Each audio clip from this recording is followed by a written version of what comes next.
Welcome students. আমি তোমাদের একটা ফটোশপে ম্যারেজ অ্যালবাম যে হয় ব্রাইডাল অ্যান্ড গ্রুমের, সেটা এখন খুব চল আছে। সেই অ্যালবামটা আমরা এখন শিখব এবং এই অ্যালবামটা খুব সহজেই শিখতে পারবো ফটোশপের মাধ্যমে।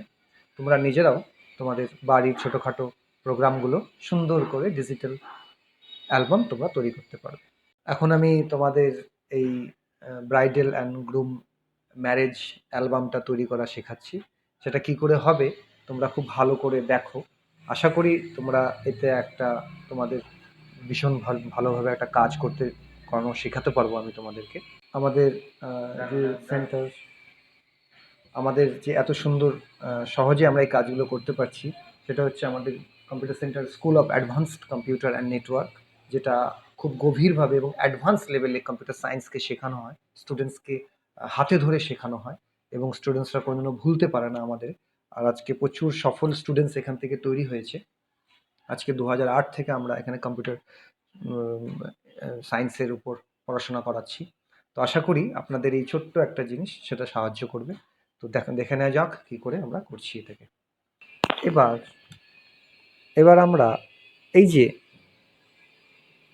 যে দেখতে পাচ্ছি যে সুন্দর একটা ব্রাইডাল অ্যালবামের একটা বিষয়, এই এক্সাম্পলটা আমরা এখন তৈরি করব।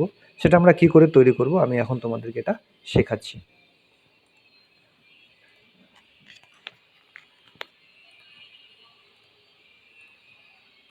এর জন্য আমরা প্রথমে ইন্টারনেট থেকে এই ফাইলগুলোকে লোড করে নেব।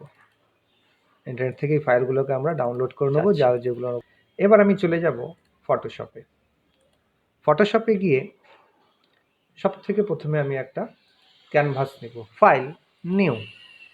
এখানে অনেকগুলো ক্যানভাস সাইজ আছে, তার মধ্যে 1920x1080 এই ক্যানভাসটা আমাদের খুব ভালো লাগে এবং এটা এইচডি কোয়ালিটির। আচ্ছা, বড় ক্যানভাস চলে আসবে। এখানে আমরা ফাইল ওপেন করব। এই যে আমরা এখান থেকে এই ফাইলটা ওপেন করলাম।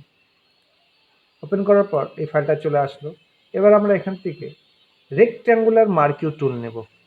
এই জায়গা থেকে আমরা রেক্ট্যাঙ্গুলার মার্কিউ টুল নেব। এই রেক্ট্যাঙ্গুলার মার্কিউ টুল নিয়ে আমরা এটাকে এখান থেকে টোটালটা সিলেক্ট করব, করে কপি করে নেব। এডিটে যাব, গিয়ে কপি করে নেব। কপি করার পর এটা এখানে আসবে, এখানে এসে এটাকে পেস্ট করব। এডিট, পেস্ট, চলে আসলো আমাদের এখানে বিষয়টা। এবার আমরা এই মুভ টুলে ক্লিক করে আমরা শো বাউন্ডিং বক্সে ক্লিক করে আমরা এটাকে বড় করে দিলাম। বড় করে দেওয়ার পর আবার মুভ টুলে ক্লিক করে ছবিটিকে অ্যাপ্লাই করে দিলাম। এটার যে মেন, এবার আমাদেরকে মেন যে কাজ সেটা আমাদেরকে এখানে দেখতে হবে, সেটা হচ্ছে এই অপাসিটি। এই অপাসিটি আমাদের এই খুব ভীষণভাবে কাজে লাগবে, এটারই মেন কাজ। এই অপাসিটিকে আমরা এখান থেকে 40, 45, 42, 43 এরকম একটা পার্সেন্টেজ করে দেবো। আচ্ছা, আমাদের এটা ব্যাকগ্রাউন্ডে হয়ে গেল। এবার আমরা আর একটা ফাইল ওপেন করব। ফাইল ওপেন, ওই যে ব্রাইড অ্যান্ড গ্রুম ওদের ছবিটা আমরা এখানে ওপেন করব। এইবার এখানে ওপেন করার পর আমরা ইলেকট্রিক্যাল মার্কিউ টুল নিয়ে নেব। মার্কিউ টুল নিয়ে এখানে ফেদার 10 করে দেবো। এই যে ফেদারটা আছে সেটা 10 করে দেবো বা 20 করে দেবো। 20 করে দেবো। 20 করে এবার আমরা এটাকে সিলেক্ট করব। সিলেক্ট করে এটা কপি করব। এডিট, কপি, রাউন্ডেড সিলেক্ট করে কপি করব। এবার এখানে এটাকে পেস্ট করব। এডিট, পেস্ট, চলে আসলো।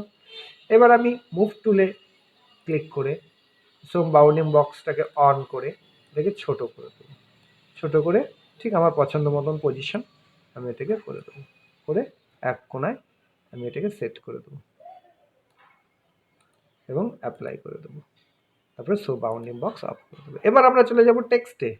টেক্সটে গিয়ে হরিজন্টাল টেক্সট টাইপ টেক্সট নেব। এখানে লিখবো Ram with Sita. Ram with Sita. So bounding বক্সে ক্লিক করে আমি এটা একটু বড় করে নিলাম, রাম উইথ সীতা। তারপরে আমাদের এখানে সুন্দর সুন্দর স্টাইল আছে। এই যে স্টাইলগুলো, এখান থেকে আমরা স্টাইলগুলো দিতে পারবো। এরকম, এরকম, এরকম, এরকম, এরকম। এটা আমার ভালো লাগলো, এই স্টাইলটা দিয়ে দিলাম। তো আমাদের হয়ে গেল মেন কাজ। এরপর আমরা এটাকে ফাইল, সেভ অ্যাজ বা সেভ করে সেভ অ্যাজ, এখানে একটা নাম দেব, রাম উইথ সীতা দিয়ে সাবধান, এখানে আমরা এটাকে পিএইচডি তো আছেই, আমরা এটাকে জেপিজি ফরম্যাটে সেভ করে নেবো, তাহলে এটা আমি যে কোনো মোবাইলে পাঠাতে পারবো। সেভ এবং ওকে।